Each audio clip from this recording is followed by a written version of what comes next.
আজকে একটা চাটনি বানাবো, খুব টেস্টি একটা চাটনি বানাবো, ভাবলাম তোমাদের সাথে শেয়ার করব। ধনেপাতা নিয়ে নিয়েছি, একটা টমেটো, আর নিয়েছি রসুন। বেশি দিবা না রসুনটা একদমই কম দিতে লাগে। আর দুটো কাঁচা লঙ্কা নিয়ে নিয়েছি।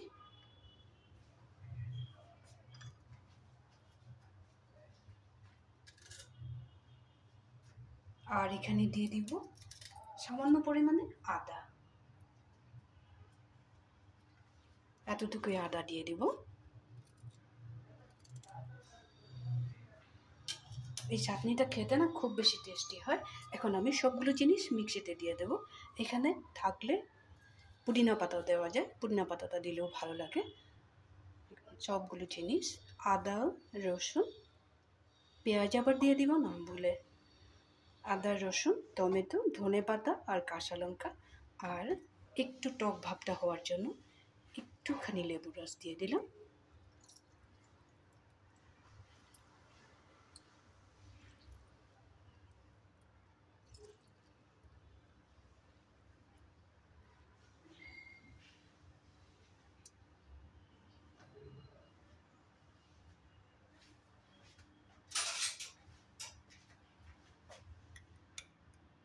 হিসাব মতো একটু লবণ দিয়ে দিলাম। টেস্টটা ভালো করার জন্য একটু চিনি দিয়ে দিলাম।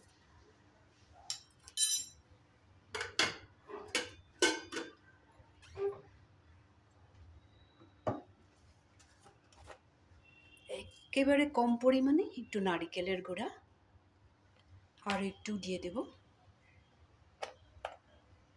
নারকেলের গুঁড়াটা না দিলেও কিছু হবে না, এমনিই ভালো লাগে। এখন আমি সবগুলো জিনিস একসাথে পেস্ট করে নেব।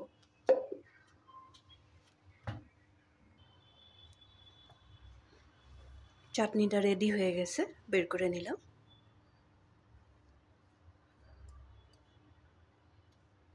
এগুলো জিনিস তো বাড়িতেই থাকে, আমরা খালি জানি না যে এটা দিয়ে এই জিনিসটা হয়। আমি অনেক আগের থেকেই বানিয়ে খাই, খুব বেশি টেস্টি হয়। তোমরা একবার বানিয়ে খেয়ে দেখবে।